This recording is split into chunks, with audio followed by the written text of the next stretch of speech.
So you've got some money to spend and level up your streaming gear on a complete budget? Stick around.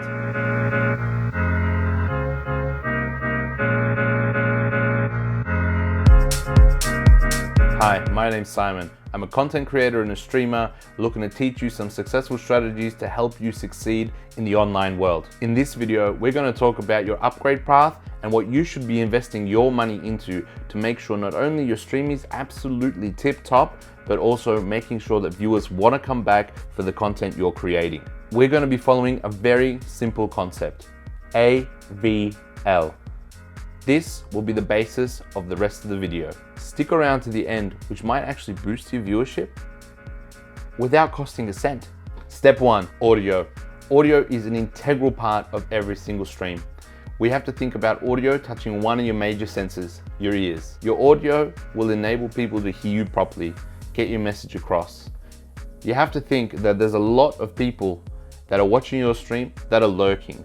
They have you in the background and they're just listening. So in order for them to do that without you sounding like a robot, you got to make sure your audio is tip top. And I think it should be the first thing you upgrade. Just like most streamers, I started off with the Blue Yeti.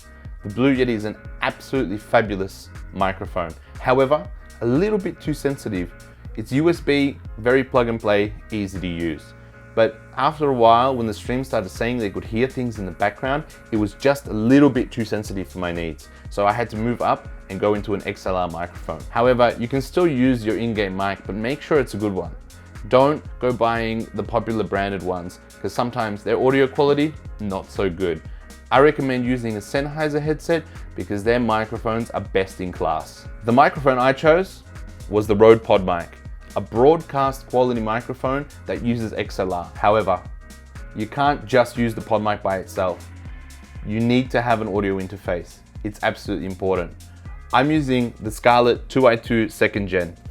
There is a newer version out there and it's got USB-C, which pumps a little bit more punch, but the functionality is basically the same. The audio interface gives you so much more control with what you can hear, what you're outputting, and monitoring your audio, whether it's live or in post-production, is an absolute dream with this interface. The end result for me was that I got an absolutely fabulous, clean, deep broadcast sound.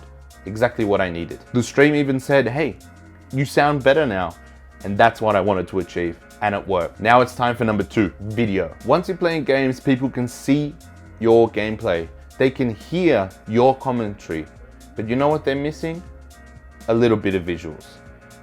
People want to see your reaction. They want to feel a little bit more close and a little bit more personal to you. Creating a little bit more face-to-face and letting people come into your world. A lot of people are using whatever webcam they've got. And a lot of streamers are stuck on the C920 from Logitech. It's a great start. It's super cheap, super affordable, and definitely does the job. I got to the point where I had an issue. My stream was running at 60 frames per second, but the C920 only pulled out 30 FPS at 1080. A lot of people probably couldn't pick up on it, but for me, I couldn't stand it. I had buttery smooth gameplay, and then I was at 30 frames, and something just wasn't balanced. So I ended up investing in the Logitech Brio. Runs at 4K, not that I would ever use it, but it ran 1080 at 60, and the dynamic range, the colors it can reproduce, was absolutely fabulous. I cannot complain.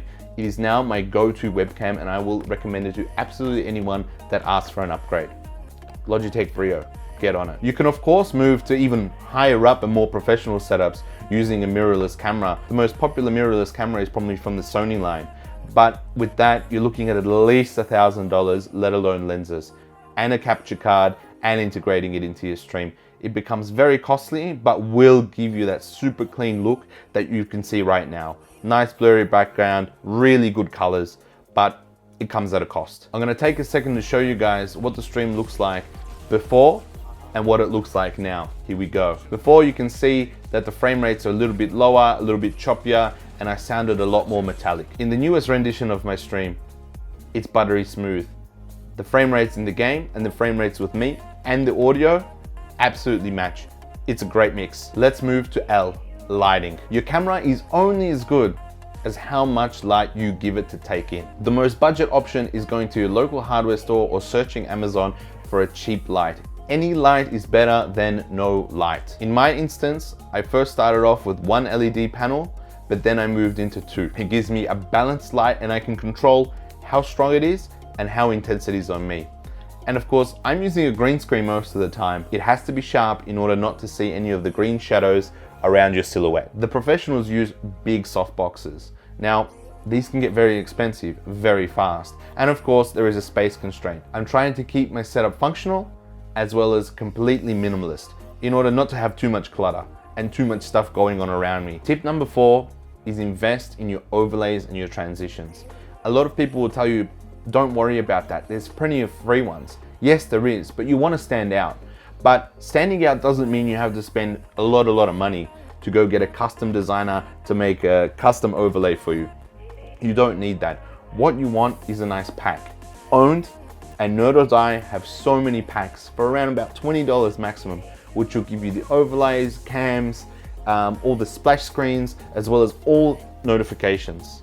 The ones I'm using right now are Retrowave ones and they look great. Now, getting to a point where you can incorporate your overlay and transitions like Dr. Disrespect is not easy. That's a huge investment and you need a crew to be able to pull that off. However, just spicing it up a little bit more really gives a better point of interaction. Not having standard fonts, making it a little bit sharper, making sure that your overlay is custom to you in one way or another, making sure it represents a little bit of your personality or maybe your color scheme will go a long way with the viewers. And just a side tip, your overlay takes up at least 10% of your screen real estate. So with all the things going on, the overlay is quite significant in the whole picture of things. Tip number 5 is a simple one. You've got all these elements, all these great things, your stream's coming together, it's sticking, transitions, special effects, and everything else. Now, you triggering them is super important.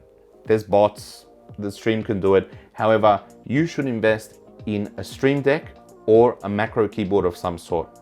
The cheapest way is simple. Just make combinations, hotkey combinations, and that'll work. Remember, it might be a little bit hard. However, if you get a Stream Deck, and they come in 3 different sizes, but the standard one has 15 buttons. These 15 buttons can go into subfolders. You can customize it any way you want, and every single little button has a display on it. So you know exactly what you're gonna press and whether or not it's active. Using a macro keyboard will bring all these elements we talked about together. Now it's time for the extra tip. Something that's not gonna cost you anything, if only a few bucks. If you have a few dollars and cents left over, make sure to put that money directly back into your viewer base. They'll really appreciate it. Gift a sub, boost your Discord server, or even spend some time. Just get some sounds, make some commands, and let the stream run wild. With a few exceptions, of course. Let it be more interactive. It's super important that the viewers not only come to see and hear great quality, but they can interact with you in any way they can. Sometimes chat is just not enough. Sometimes they want to drop an epic sound effect when something crazy happens, or an oof when you die. There we have it. There are the 6 tips I could provide to make your stream pro in 2020. Remember the order of audio, visual, lighting. This is super important. Don't go all out all at once. You're gonna be broke, right? Step by step, take your time, be patient. It can only get better with time. If you enjoyed the video and it helped you out in any way, make sure to subscribe, like, ring the notification, and leave some comments with maybe some of your tips. And I'll see you in the next one. Peace.